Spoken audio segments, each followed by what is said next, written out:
E aí, meu amigo Jason, a gente está aqui para mais um episódio e hoje com dois convidados. Né? A gente fez, é a segunda vez só do Vicenciar que a gente tem dois convidados, né, Jason?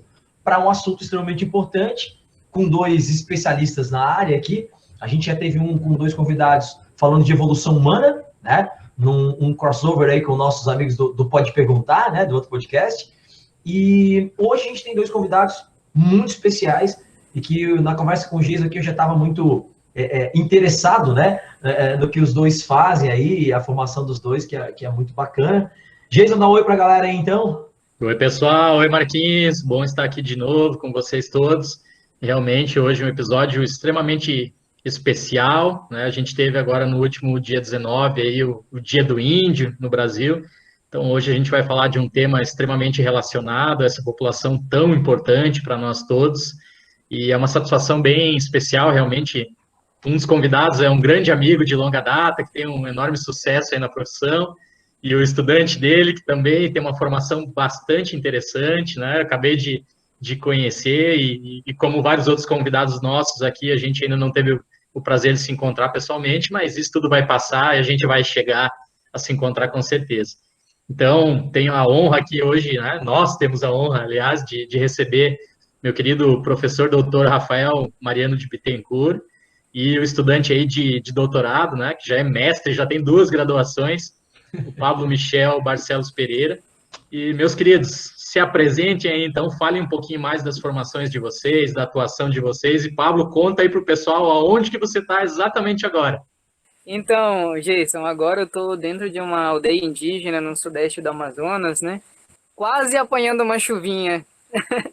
Amazonas, o clima é muito instável, mas está bem agradável, tirando o calor do dia. Olá, Jeito. Olá, Marquinhos. Obrigado aí pela oportunidade desse papo, falar com um amigo aí de longa data, o Jason, né, colega dos tempos de pós-graduação em farmacologia da UFSC e do futebol também, que a gente estava conversando, e o Marquinhos, que eu estou conhecendo agora. E muito bacana esse trabalho de divulgação de conhecimento e saberes no geral, né, como o que vocês estão fazendo através do podcast. Eu, particularmente, sou um entusiasta desse tipo de projeto, em que a gente sai um pouco da bolha, né, e tenta chegar nas pessoas. É tão importante isso. E então, desde já, o meu parabéns por esse trabalho de vocês. Vou passar a acompanhá-la também, não conhecia, estou conhecendo agora. Uma vez, obrigado pela oportunidade de fazer parte aqui desse bate-papo. Legal, Rafa. A gente que agradece, cara. A gente que agradece a disponibilidade. E, Rafa, primeiro você, depois o Pablo, falando para a gente um pouquinho sobre a formação de vocês e o que vocês atuam, o que vocês fazem hoje, onde é que vocês atuam. Eu sou graduado em farmácia, né? Tenho meu mestrado e doutorado em farmacologia, como eu falei, fui colega do Jason, do Departamento de Farmacologia da Federal aqui de Santa Catarina.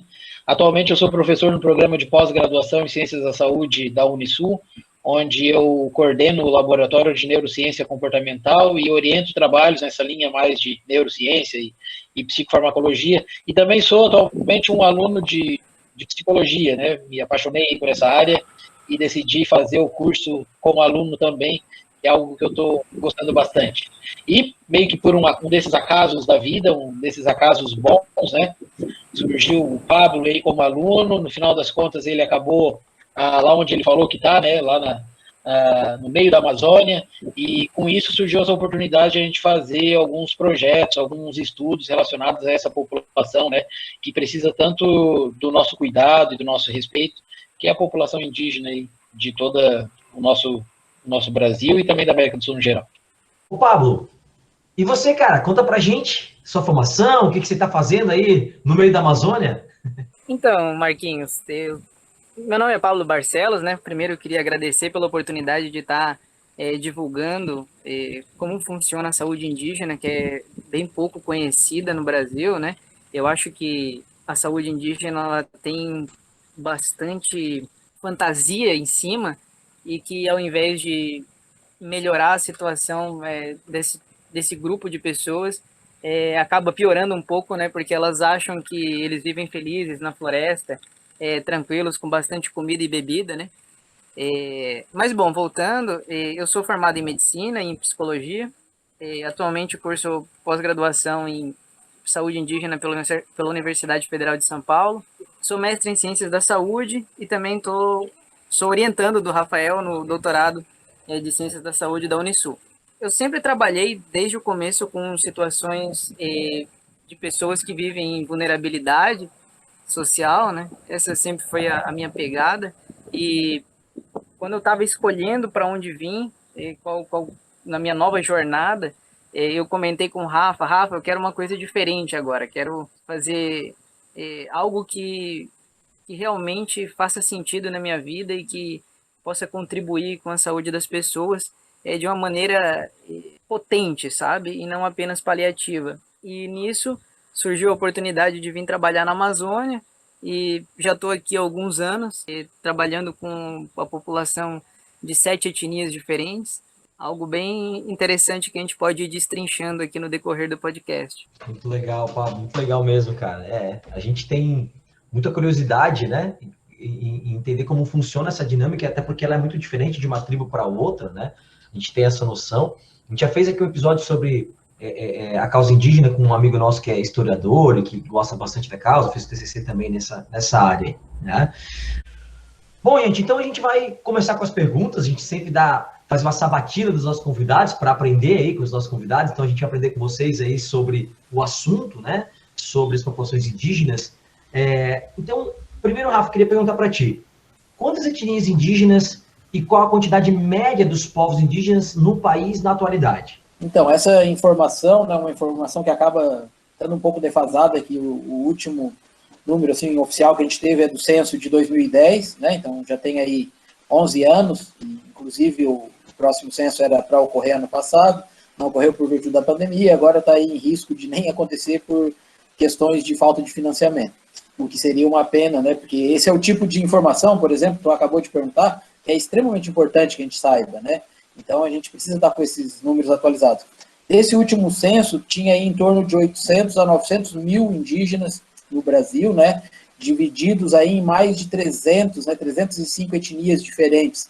Então, é um número razoavelmente grande, né, mas se a gente comparar ainda com o número dos povos indígenas que existia aqui antes de chegar aos europeus, com certeza é um número que foi drasticamente reduzido, né, tinha muito mais indígenas antes do que tem agora. Mas ainda assim deve ser em torno de aí quase beirando 1 milhão de indígenas hoje no Brasil, com mais de 300 etnias.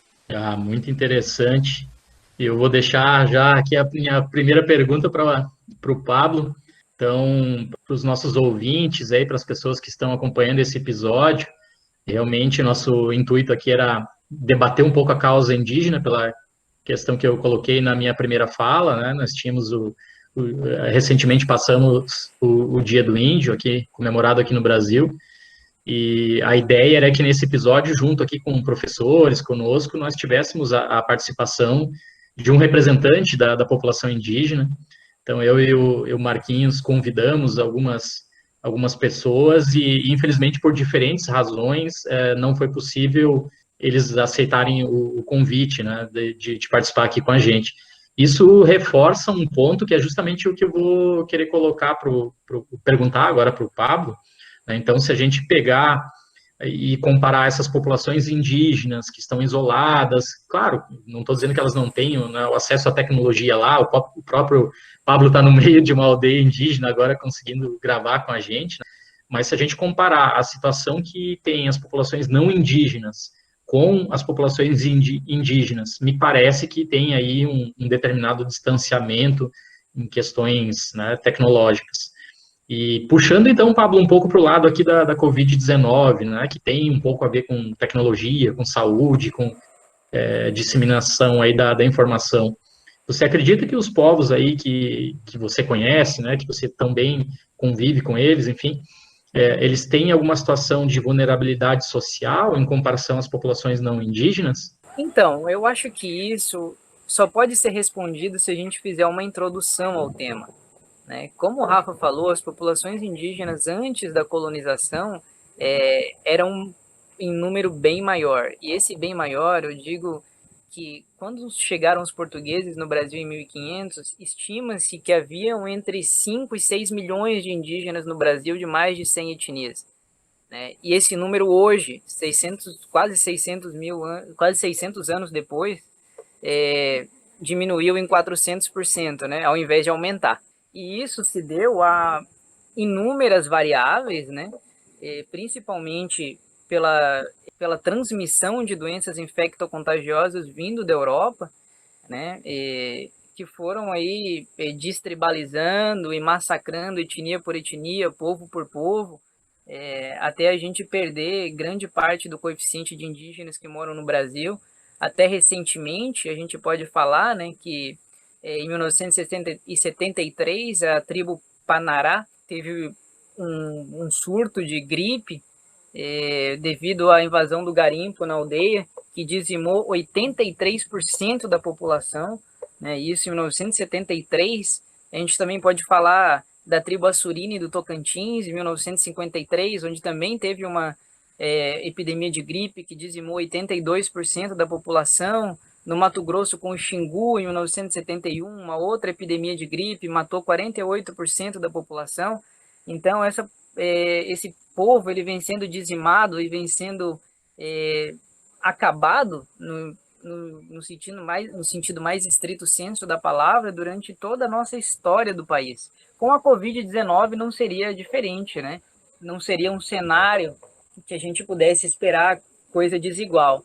Agora, com relação à vulnerabilidade, antes da gente falar da Covid em si, a gente tem que conceituar e saber o que é o índio, né?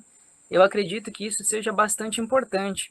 A Organização das Nações Unidas, ela descreve que o indígena, ou que os povos indígenas, são aqueles grupos de pessoas que apresentam uma continuidade cultural com a sua ancestralidade pré-colonial, que habitam o mesmo território que os mesmos e que ainda têm as mesmas práticas de supervivência, de sobrevivência, de modus vivendi, de alimentação que eles tinham, e que garantam para o Estado o interesse de perpassar esse conhecimento, né? E isso tem muito a ver com a questão de território, porque se a gente lembrar a história de como os indígenas chegaram aqui no continente americano, né? Eles migraram do continente asiático, perpassaram o Estreito de Bering, foram se assentando em vários lugares. Eles adquiriram um estilo de vida que ele é característico de determinada região, ou seja, o indígena que se assentou aqui no interior do Amazonas, ele aprendeu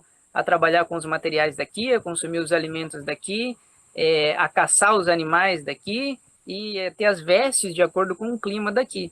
O caigangue aí no Rio Grande do Sul, a mesma coisa. Então, eles não se adaptariam em ambientes diferentes, né? Porque é uma historicidade construída, é uma questão antropológica muito forte.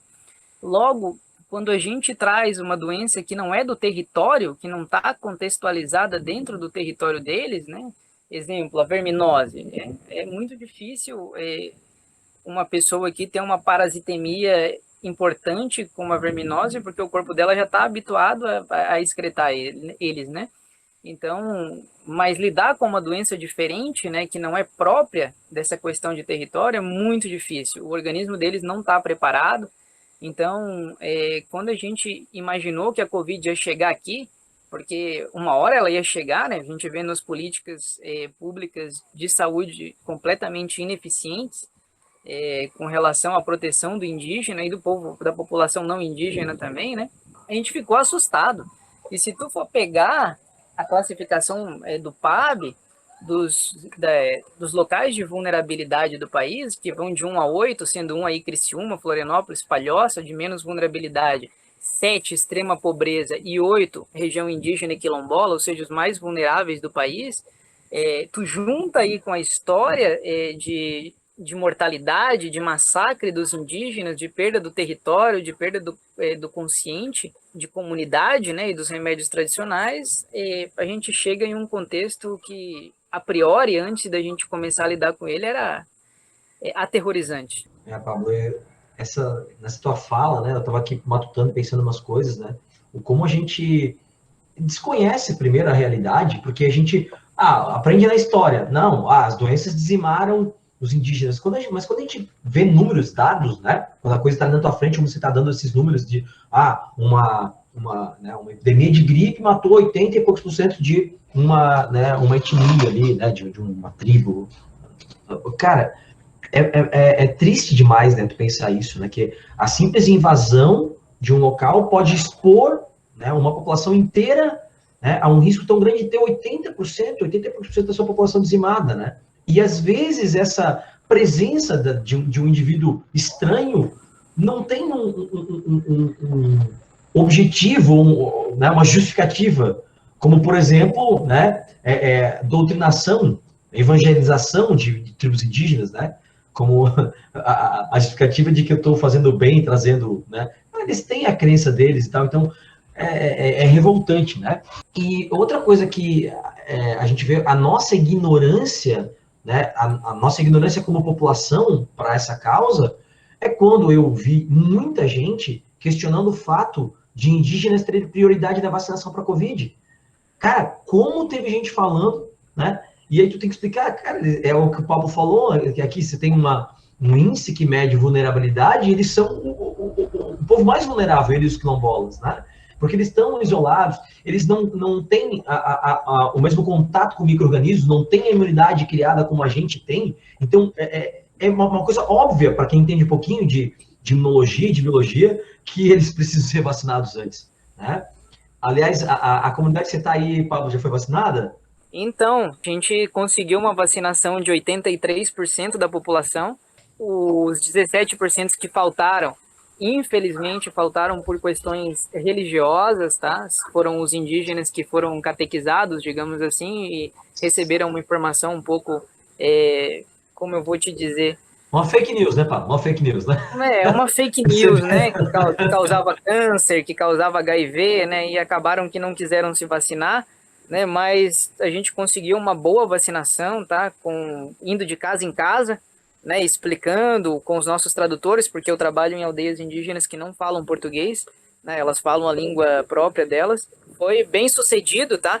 Tanto que fazem 3 ou 4 semanas que a gente não tem nenhum novo caso de Covid aqui nas nossas comunidades, sendo que eu sou responsável pelo cuidado de 13 comunidades que compõem 2.900 pessoas, 2.900 indígenas, né?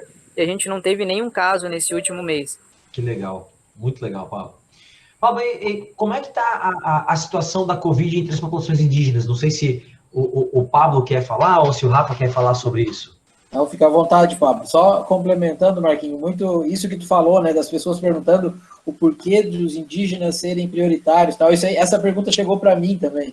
E eu me espantei, assim, nossa, eu não sei, eu sou muito ignorante para muitas coisas, né, da população indígena, tal. A gente tem, às vezes, esse problema histórico, né, de quem conta as historinhas para nós, na aula e tudo mais, mas... isso eu já, até pela minha formação, né, eu já sabia, tal, mas eu fiquei surpreso, assim, saber, nossa, como que as pessoas não sabem disso também, né? Então, o nosso nível de ignorância em relação a isso é bem grande. Agora, em relação à situação, o Pablo com certeza vai poder dar uma resposta bacana. Só antes de passar para o Pablo, concordar exatamente com o que tu colocaste agora, Rafa. Eu sonho o dia que o indígena vai perguntar para o resto da sociedade, para nós, qual o direito de prioridade de estar aqui. Eles estavam aqui, a terra era deles. Nós invadimos, dizimamos a população deles e agora pessoas se recusam a colocar eles como prioridade, sendo que nós colocamos eles em vulnerabilidade. É inacreditável. Vale ressaltar, Marquinhos, que hoje no Brasil nós temos 28 aldeias que são de isolamento completo e recente contato ainda, né? 9 delas estão aqui no Amazonas, no Vale do Javari, algumas com uma população apenas de 10 pessoas. Então, tu imagina se essa população de 10 pessoas contrai Covid e as 10 morrem, né? A gente tem o fim de uma etnia, simplesmente por falta de conhecimento e por falta de sensatez, né? E isso, querendo ou não, acontece, porque essas tribos isoladas, infelizmente, elas chegam perto dos garimpos, né?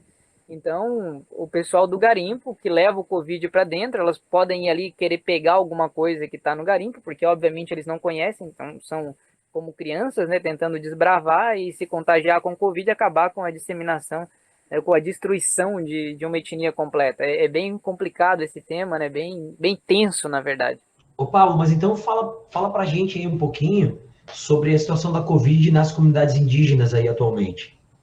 A gente achou que o Covid ia chegar nas comunidades, né? Esse foi o pensamento de toda a equipe multidisciplinar de saúde indígena aqui do Polo Base onde eu trabalho. Isso veio de uma maneira tão devastadora que a gente não conseguiu nem se preparar, porque quando chegou contaminando todo mundo.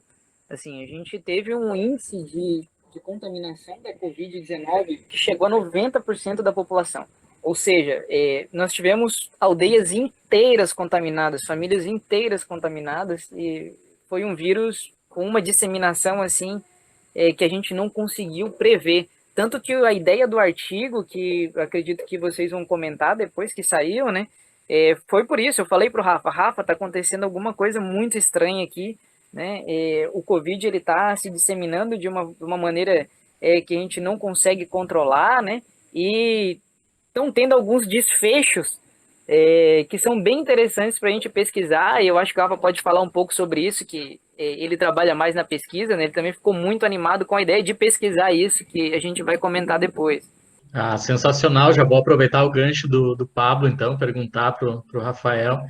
Realmente parece pela fala de vocês que a gente tem assim, uma urgência muito grande em gerar informações científicas de verdade, né? Não só baseado em observação pessoal, para poder subsidiar a estratégia de contenção da pandemia, né? Como o Pablo bem colocou aqui, a gente está correndo o risco de perder uma etnia inteira, né? Com esse descontrole da Covid-19 por lá.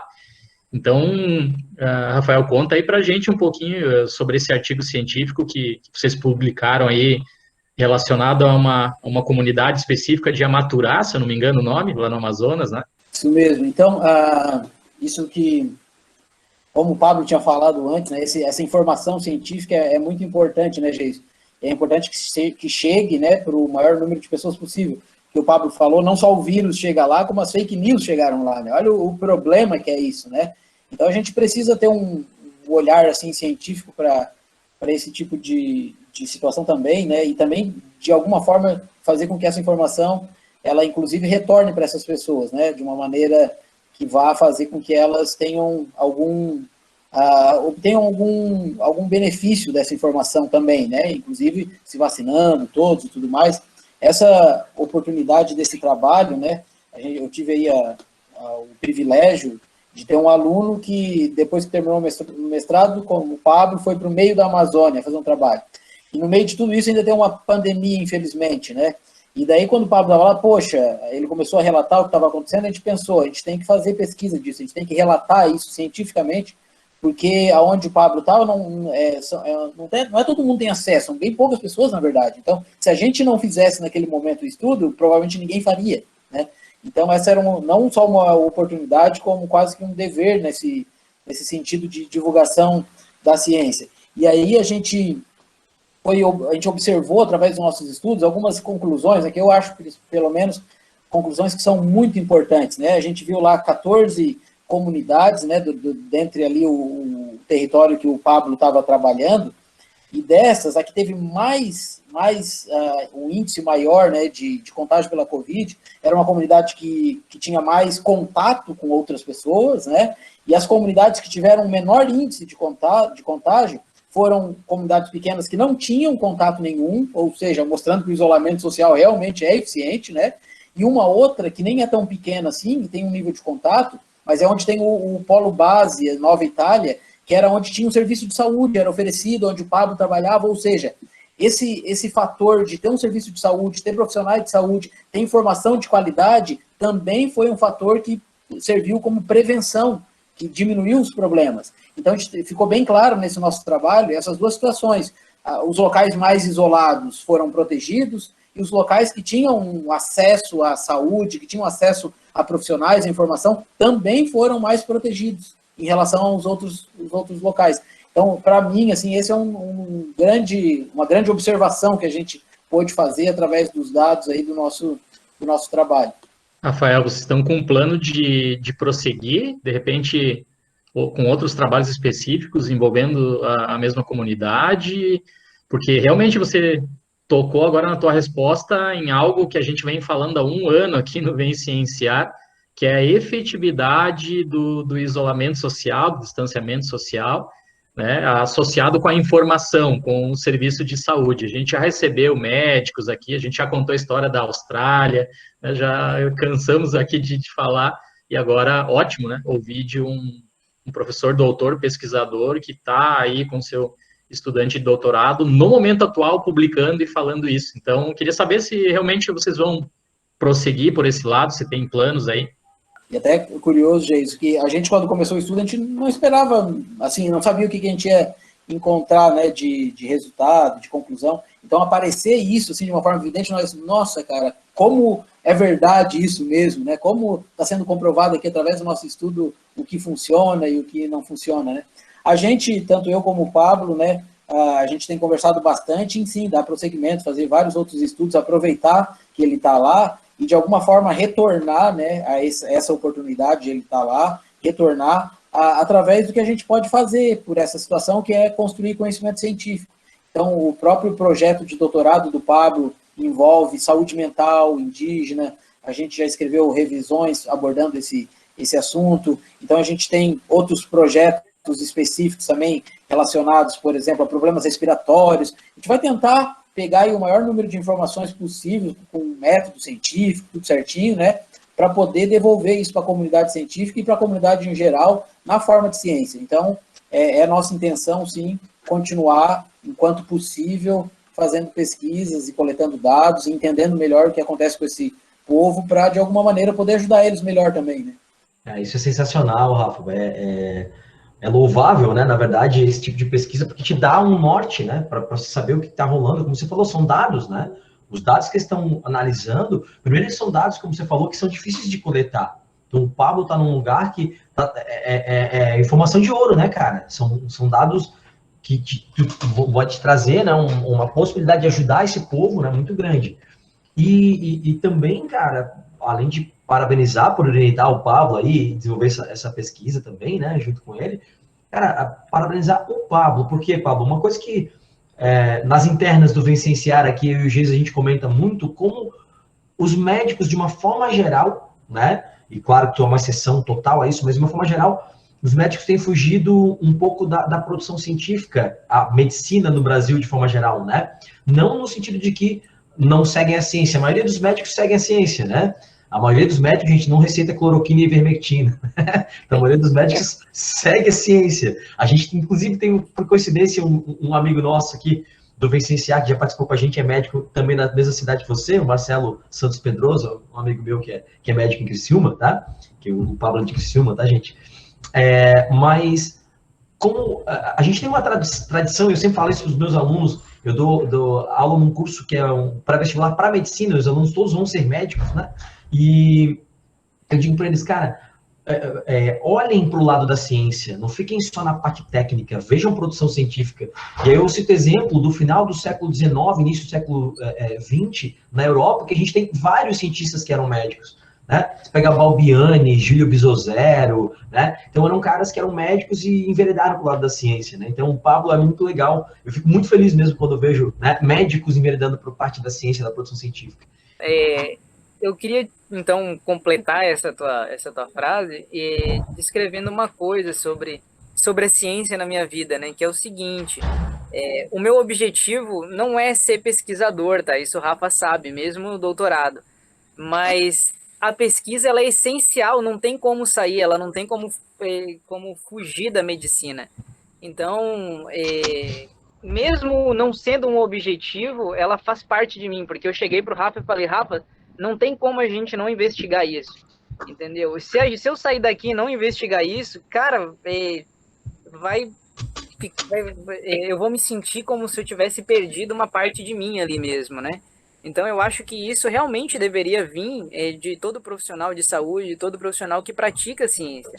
Uma das coisas mais interessantes que eu achei do artigo, para mim, né, porque os pacientes que a gente investigou, todos eles fui eu que atendi, né, eu sou o único médico aqui da região dessa população, que trabalha com essa população, né, é que eu tentei trabalhar desde o princípio e fiz capacitações com a minha equipe multidisciplinar, da gente sempre trabalhar com medicina baseada em evidências, sempre, né? Quando saiu a cloroquina, quando saiu ivermectina, nitazoxamida, dexametasona, qualquer dessas coisas, eu sempre falei para eles, gente, acalmem, a gente não tem evidência para isso, a gente não tem estudos sérios que comprovam a eficiência, e a gente está aqui para cuidar e não para fazer mais mal.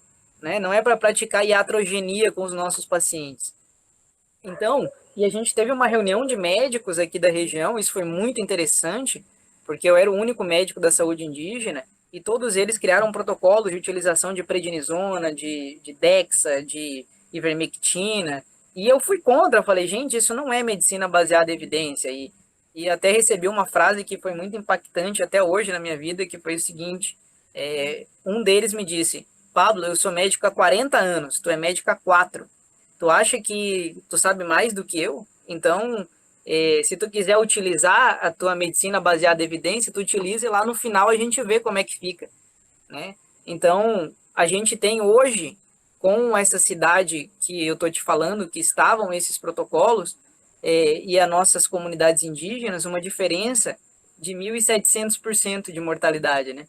Ou seja, eles tiveram aí quase 20 óbitos e nós, em 2 anos de epidemia, não tivemos nenhum. E qual foi a medicina baseada em evidência que eu usei para tratar eles? O sintoma. Ele tinha um sintoma, eu tratava o sintoma, eles diziam, doutor, eu posso usar meu remédio caseiro? Eu dizia, com certeza. Pode usar teu remédio caseiro, vai com o benzedor, faz a tua fumaça, fuma o teu cachimbo e toma dipirona quando tiver febre, entendeu? Então, a gente trabalhar, né, com essa inclusão das medicinas tradicionais deles, mas a evidência que a gente tinha e tem até hoje, né, que é o que? Tratar os sintomas, né? Ou, claro, em casos hospitalares a gente tem uma evidência um pouco maior com relação ao dedímero, etc., né, a anticoagulação, mas com relação aos sintomas iniciais e um paciente relativamente estável, a gente trata ele com o que a gente possui de evidência hoje, né? Até eu acho isso muito dramático, né? Eu não sei se é engraçado ou se é dramático, que eu converso com alguns companheiros aí que são defensores da ivermectina, e eles dizem, Pablo, mas não tem outra coisa, tu tem que usar isso, porque a gente tem que usar alguma coisa. E eu disse, meu amigo, a medicina não é isso, a gente tem que aceitar a nossa ignorância com relação a esse vírus novo.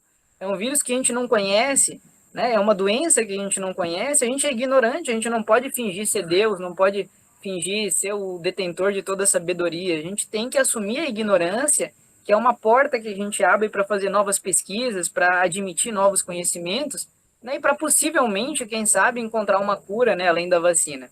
Pegando só o gancho do Pablo, esse é um ponto que eu realmente não tinha falado, que foi bastante interessante, assim, é que não teve nenhuma morte mesmo, né, ali nas comunidades que o Pablo cuidou, né? Isso foi muito bacana.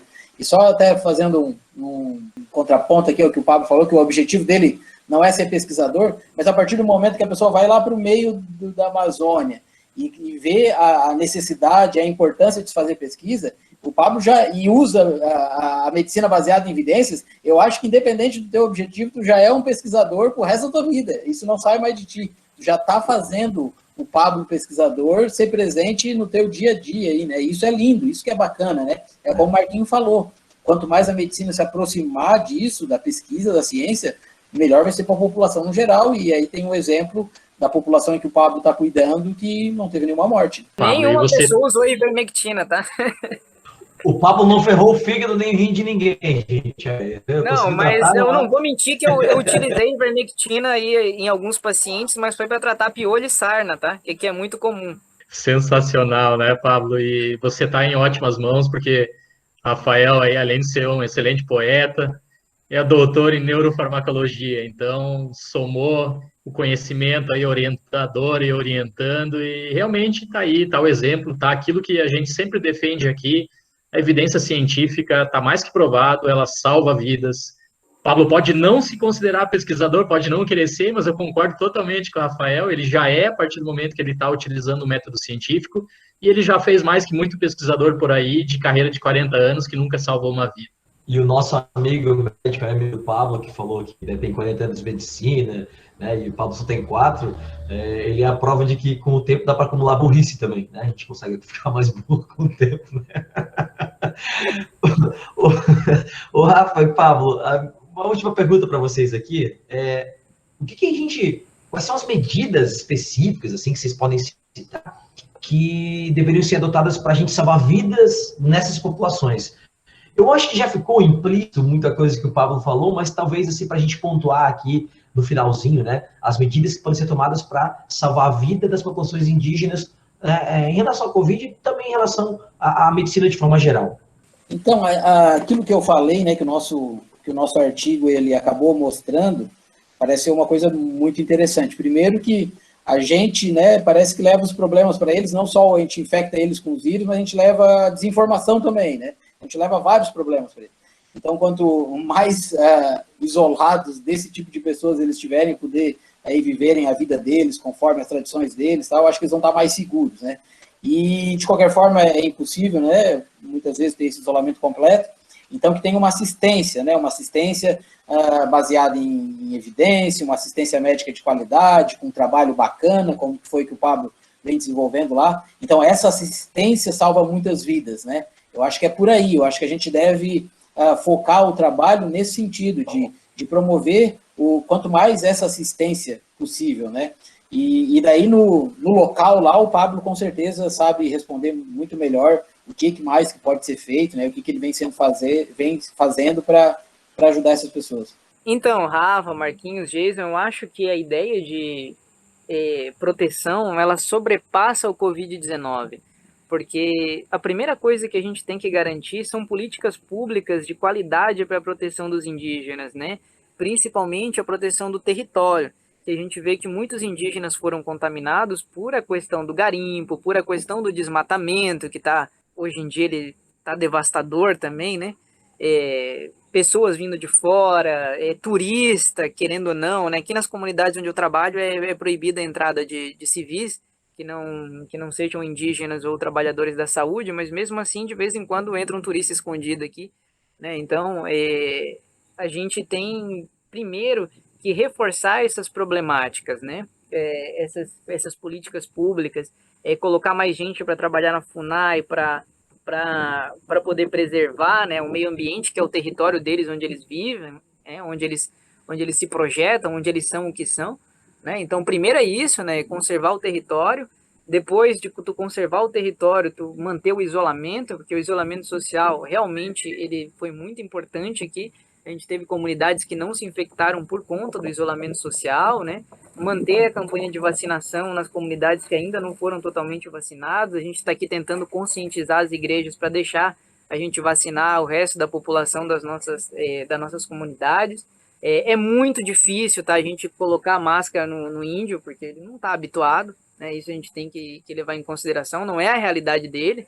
É muito difícil tu tentar explicar para uma pessoa que às vezes nunca estudou, né, que um vírus é uma partícula muito pequena que entra pelo teu nariz e te causa uma doença, né? Então é muito difícil fazer eles usar máscara, mas se o vírus não entra, também não tem como ele se contagiar, né? Então a questão do isolamento talvez seria a parte mais importante. E para a manutenção da saúde das comunidades indígenas, eu acho que sempre, eu toco muito nessa tecla porque é muito importante, a medicina baseada em evidência, sempre. Nunca medicina baseada em fake news, né? Nunca medicina baseada em uma meta-análise feita por uma pessoa, como já me enviaram, né? Então, eu acho que esses são os pontos mais importantes para proteger os nossos índios, né? Principalmente os que estão em situação de semi-isolamento, isolamento, que é difícil de chegar às equipes de saúde e fica mais difícil também de controlar e manter um segmento da doença. O Pablo falou uma questão que eu acho bastante importante reforçar também, né, que é a questão do território, né, o quanto é importante a gente preservar o território indígena, expandir, demarcar, né, de uma maneira bacana e justa, porque isso volta para nós, o povo indígena é quem mais cuida do meio ambiente, é por causa dele que não tem o desmatamento de tudo de uma vez só. Então, isso é importante para nós, inclusive. É muita ignorância nossa querer tirar o território do indígena. A gente já vai estar fazendo algo que vai depois repercutir na gente, de alguma maneira, né? Inclusive, se fala muito, né, a gente está vivendo aí uma pandemia, se fala muito que uma próxima pandemia pode vir aí da Amazônia, do desmatamento da Amazônia. A gente mexe em todo o sistema e a gente tira coisas, né, problemas, talvez que estejam presos, né, em locais isolados, e acaba expandindo para o mundo inteiro, talvez. Então, é uma questão assim, que envolve muitos pontos importantes de ser debatido, de se refletir sobre, né? Não é cuidar apenas dos povos indígenas, que é extremamente importante, mas é saber que cuidando deles, a gente está cuidando da gente também. Isso é muito importante. Perfeito, Rafa, é isso mesmo, né? Exatamente. As pessoas têm essa noção de que, para que dar terra para o índio? Porque a terra, primeiro que já era deles, já era deles, já não está dando, né? E depois, cara, que as pessoas têm essa noção, não, mas aí desmata e aí vai gerar riqueza. Para quem? Né? Porque o cara vai plantar soja e não vai empregar ninguém. O cara vai ter uma madeira lá, vai empregar meia dúzia lá. Então, cara, é o que o Rafa falou, a importância dessa conservação ambiental que os indígenas fazem pelo estilo de vida deles, cara. Então, se a gente deixar eles viver do jeito que eles querem viver, a gente já vai estar conservando uma boa parte do território, né? Isso é bem importante. Sabe, eu acho que vale a pena a gente ressaltar que território, né, ele pode ser uma palavra para a gente, nessa cidade determinado território vai ser cedido para uma empresa, mas território aqui para o índio não é um pedaço de terra, né? É parte dele. Isso a gente tem que entender, que toda a cultura, todo o modus vivendi, toda a ideia de alimentação, de vestimenta, de estilo de vida em si, ele está de acordo com aquele lugar, né? Ele está de acordo com aquele ambiente, com aquela terra, com a fruta que cresce naquela árvore que ele conhece. Então, se tira a árvore que ele conhece, se polui o rio que ele toma banho, o lago que ele bebe a água, o que ele vai fazer, né? A gente vai estar marginalizando ele como a gente fez com os escravos lá na história do Brasil, né? E muito pior, porque eles vão morrer, a gente vai realizar um massacre dessas populações que estão aí vivendo até hoje em extrema vulnerabilidade, tanto que, como eu falei, elas estão em perfil 8 de maior vulnerabilidade do Brasil. Isso a gente fala em menor IDH, em menor acesso à saúde, justamente porque elas estão em condições de lugares que são mais isolados, né? Então, a gente entender que o território não é uma terra, é parte deles, é muito importante para a gente entender o que é ser índio. Marquinhos, vou adicionar aqui ao teu comentário a questão da biopirataria, que você também sabe, né? Tudo isso que o Rafael e o Pablo colocaram muito bem e que você também ressaltou no seu comentário. Preservar esses povos, não só preservar eles, toda uma cultura, uma etnia, como também cuidar de nós, como também cuidar de todo o nosso planeta, o nosso país. Mais ainda nos possibilita, para aqueles que só veem o argumento econômico, possibilita aí um desenvolvimento sustentável ao Brasil, simplesmente com produtos que estão lá na floresta e que nós poderíamos, com pesquisa, com ciência, né, com conhecimento indígena ali trabalhando conjuntamente, desenvolver e vender para o mundo, né, e deixar de ser roubado historicamente, como nós fomos já em várias questões e vários momentos, né? O Marquinhos conta isso brilhantemente numa aula que ele dá sobre biopirataria. E assim, só para comentar, gente, que para quem se preocupa muito com a parte econômica, é só acompanhar as notícias. O Brasil está perdendo dinheiro, né, por conta desse descuido com a parte ambiental, porque a gente está deixando, tem país que não está mais comprando da gente, tem país que mandava fundos para a conservação da Amazônia e, como não está cumprindo as metas de conservação, não está mais mandando. Então, destruir a natureza não é bom em nenhum sentido, nem economicamente é bom. A gente fala de uma historinha, né, de que o prejuízo ambiental ele é dividido por todo mundo. O lucro ambiental, o lucro em cima de um prejuízo ambiental, ele é de uma empresa. Então, em outro momento, a gente pode fazer um episódio sobre isso, e dá para convidar também o Rafa e o Pablo para falar sobre isso aqui, mas, gente, é ilusão tu achar que vamos desmatar porque vai melhorar a economia, vai gerar... Não, é pior, cara, é pior, em todos os sentidos. Bom, gente, eu só queria agradecer demais mesmo o Rafa e o Pablo por essa aula que eles deram aqui. Eu tô aqui, na verdade, pensando já que eu vou terminar a nossa reunião e começar a pesquisar sobre esses povos indígenas, sobre vacinação em povos indígenas. Vou ler o artigo aqui, vou pedir para o Jason me mandar o artigo do Rafa e do Pablo para eu poder ler, porque é muito legal a gente entender esses assuntos que a gente não conhece, né? Não faz parte da nossa realidade, mas que é tão importante para a gente entender para conseguir, né? Ó, o Jason já colou o link aqui do artigo, eu já vou abrir aqui.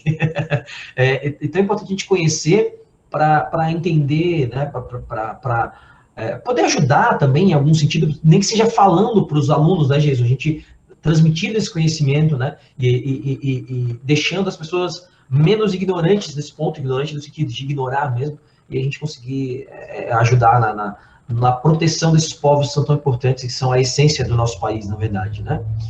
Então, Rafa, muito obrigado mesmo, tá? Vou me despedindo aqui. Pablo, muito obrigado mesmo, cara, pelo tempo de vocês. O Pablo, todo esforço lá no meio da Amazônia, falando com a gente aqui. Então, só agradecer por essa aula que vocês deram, tá, gente? Obrigadão. E espero que a gente possa contar com vocês para próximos episódios aqui e tratar de outros assuntos também. Eu que agradeço, Marquinhos, eu que agradeço, Geis, obrigadão mesmo pela oportunidade. Falou uma coisa importante, né? Como que a gente pode ajudar, né? Isso é uma pergunta que eu fazia para mim também, Marquinhos. Como que eu posso ajudar de alguma maneira? E tem várias maneiras de a gente ajudar, né? Isso que vocês estão fazendo aqui é ajudar, disseminar informação, isso é importante. Tenho certeza que muita gente vai escutar aqui e vai refletir sobre coisas que nunca tinha refletido. Eu, na minha condição e do Pablo, né, eu pensei, o que a gente pode fazer? Pô, vamos fazer ciência, né, que é o que a gente sabe fazer. De repente, assim, a gente ajuda também. Então, cada um fazendo a sua parte dentro daquilo que sabe fazer, né, eu acho que é uma ótima possibilidade de ajudar. E por isso tudo eu agradeço muito essa oportunidade de divulgar aqui, porque como eu falei lá no início, esse trabalho que vocês estão se propondo a fazer, de divulgar o conhecimento, né? Hoje em dia, pessoal, isso que vocês estão fazendo é ouro, né? É algo sensacional, é algo que merece muitos parabéns mesmo, porque a gente tem uma corrente aí de forças contrárias a isso que vocês estão fazendo. Então, se a gente se omitir, ficar em silêncio, a gente também não vai estar ajudando, com certeza, né? Então, por tudo isso, parabéns e mais uma vez obrigado. Agradeço muito o Pablo também pela oportunidade de a gente estar fazendo esse trabalho, né? Eu sou muito grato à vida por ter apresentado o Pablo, né? Como aluno e como amigo também. E obrigado aí pela parceria, né? Nesses projetos e que venham vários outros aí para a gente continuar ajudando. Então, boa noite. Gratidão também por poder participar desse podcast. Eu fiquei muito feliz, até falei para o Rafa, né? Que eu gosto muito quando as pessoas se interessam sobre saúde indígena, porque também a gente tem que pensar que a vida tem que ser baseada em evidência algumas vezes, né? E não imaginar que o índio é a Pocahontas ou algum outro personagem fictício aí das histórias em quadrinhos, né? Então, desmistificar essa ideia é muito gratificante para mim. Então, sempre que vocês quiserem, vocês podem contar comigo, que eu vou fazer o esforço para poder participar e colocar informações de qualidade para quem tiver interesse nesse tema. De novo, gratidão a todos, pessoal. E obrigado, Rafa, também, por ter me convidado, né? Espetacular, pessoal. Adorei esse episódio. Realmente, a gente já teve aqui nosso querido Brunão, historiador, no ano passado, falando um pouco da causa indígena. E certamente vocês vão voltar aqui para bater um papo extra desse e de outros assuntos com a gente no futuro, né? Sensacional o que o Rafael falou, realmente temos que nos unir aí e projetar uma corrente do bem para frente, é o que a gente pode fazer. Se a gente ficar só brigando contra as fake news, contra os negacionistas, realmente a gente vai ficar sempre na defensiva. Então vamos propor o ataque, vamos para cima deles com boa ciência, com boa informação, com divulgação científica. Vou deixar aqui, claro, um grande abraço para vocês dois, continuem fazendo esse trabalho excelente que vocês fazem. E vou deixar aqui um beijo para duas pessoas especiais. A primeira delas apareceu na minha vida por causa do Rafael, a Pamela. A Pamela foi uma orientanda que eu tive aí durante o mestrado, espetacular também. Hoje ela não está na área científica, mas sou muito grato ao Rafael por ter feito a parte da iniciação científica dela, né? E depois ela ter aparecido na minha vida. E vou deixar um beijo aqui também para minha irmã, Juliana, que assim como o Pablo também, só que ela, no caso, na capital, né? Então ela trabalha também pela causa indígena lá em Manaus, no Amazonas. E o Marquinhos, Mana, o Marquinhos já te cobrou aqui várias vezes, agora eu vou cobrar. Temos que fazer um episódio aqui também contigo. Minha irmã, para quem não sabe, é psicóloga, né? Então lá da cidade. Então um grande abraço para vocês todos aí que nos ouviram e até o próximo episódio.